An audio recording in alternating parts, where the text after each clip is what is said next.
Bonjour, je présente aujourd'hui la 40e vidéo de mon programme pour l'élection présidentielle, celui du Rassemblement pour la démondialisation.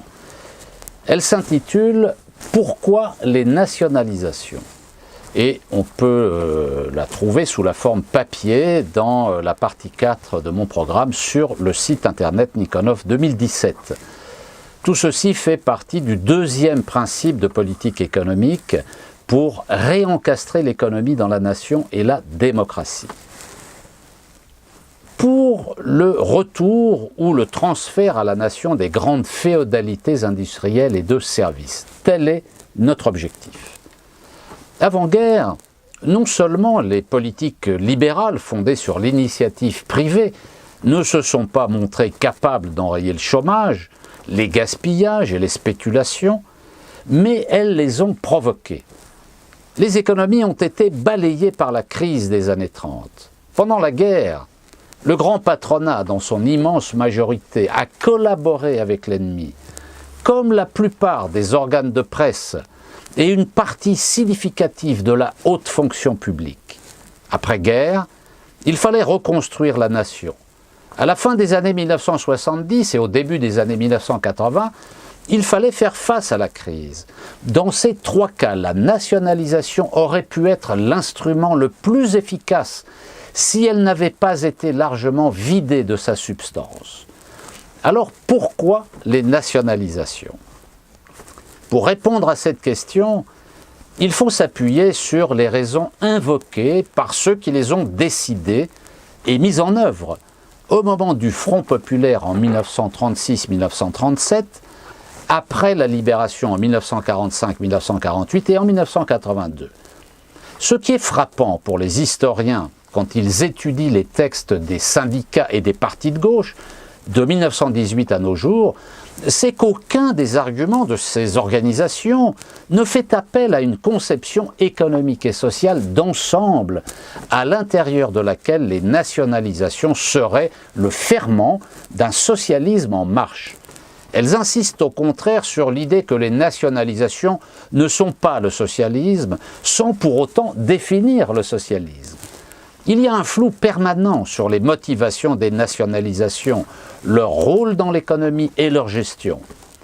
Commençons par les nationalisations du Front populaire 1936-1937. L'expérience du Front populaire montre que pour les acteurs de cette époque, les nationalisations n'ont pas été d'abord une mesure économique ou sociale, mais politique.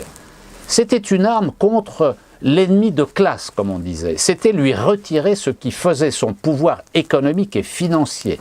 On parle alors de la lutte contre les trusts. Il s'agit d'atteindre le fondement même de la puissance d'un adversaire politique à abattre, que sont les grands milieux d'affaires, les 200 familles, le mur de l'argent. C'est le cas particulièrement de l'industrie de l'armement.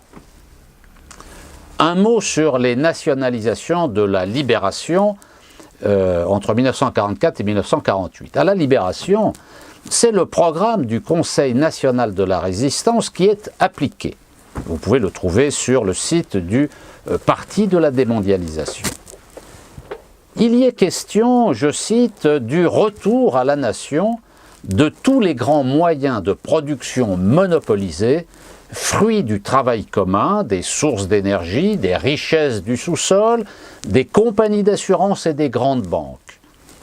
4 raisons majeures expliquaient ce choix. Premièrement, la sanction pour collaboration. Deuxièmement, la mise en place d'une démocratie économique et sociale. Troisièmement, la rationalisation de l'économie. Et quatrièmement, l'urgence de la reconstruction. Il ne s'agissait pas seulement d'un changement de propriété, mais de donner à la nation davantage de pouvoir sur des secteurs économiques jugés décisifs, tout en modifiant la condition ouvrière.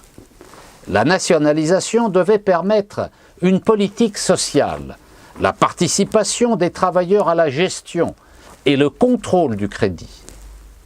Un mot maintenant sur les nationalisations de 1982. La nationalisation du secteur bancaire et financier est faite dans l'objectif de constituer, je cite, un service public du crédit. Concernant l'industrie et les services, il s'agit, je cite, de donner à la France ce surcroît de dynamisme qui jusqu'à présent lui a fait défaut de constituer le fer de lance d'une grande politique industrielle. Pierre Mauroy, Premier ministre. Le président Mitterrand ajoute, je cite, « Je fais par les nationalisations ce que De Gaulle a fait en matière de stratégie nucléaire. Je dote la France de la force de frappe économique. » Ces nationalisations ont concerné des secteurs stratégiques n'étant pas en difficulté, sauf la sidérurgie. Cependant, à l'époque, les secteurs de l'agroalimentaire et de la grande distribution, par exemple, n'étaient pas considérés comme stratégiques et n'ont pas été nationalisés. Ça ne sera pas le cas aujourd'hui. Si les propos de Pierre Mauroy et de François Mitterrand ne peuvent que susciter notre approbation, ils n'ont été qu'un double langage, la réalité étant à l'opposé de ces déclarations. 1936, 1944, 1982, le bilan est contrasté. Toutes les nationalisations effectuées pendant cette période, ces différentes périodes, ne sont pas des échecs, loin de là.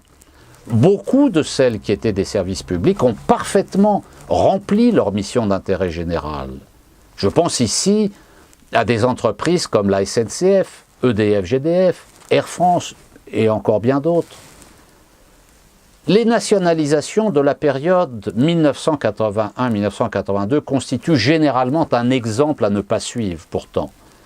Elles ont été en réalité des étatisations dont l'orientation était fixée par les représentants de Bercy, c'est-à-dire les hauts fonctionnaires du ministère des Finances, et non les responsables politiques, selon les conceptions traditionnelles des logiques marchandes et les débuts de la révolution néolibérale. Les stratégies des groupes nationalisés sont restées les mêmes qu'au temps où ils étaient privés. La gestion n'a pas changé. Les consommateurs et les travailleurs de ces entreprises n'ont généralement pas vu la différence. Il ne faut pas s'étonner dès lors de leur échec relatif et parfois de leur mauvaise image. La cause de cette situation, pourtant, ne tient pas à la nature des entreprises publiques, mais à la volonté idéologique des néolibéraux de faire passer au privé des affaires juteuses pour les remettre au marché. C'est ainsi que les établissements publics industriels et commerciaux, les EPIC dont j'ai déjà parlé, formes juridiques traditionnelles des entreprises nationales, ont été harcelés de différentes façons pour les transformer en sociétés anonymes plus souples pour réaliser le profit privé. C'est même le modèle qui a été retenu pour le secteur public. Le ralentissement de la croissance économique et donc la diminution des sources de profit a rendu les opérateurs des marchés assoiffés de récupérer les EPIC. Petit à petit, la stratégie et la gestion des entreprises publiques, par volonté politique, s'est alignée sur les normes marchandes du secteur privé, éliminant la spécificité des entreprises nationales et les banalisant. C'est en tenant compte de l'ensemble de ces éléments que je propose de fixer des objectifs systémiques aux entreprises nationales, ce que je vais développer dans les prochaines vidéos.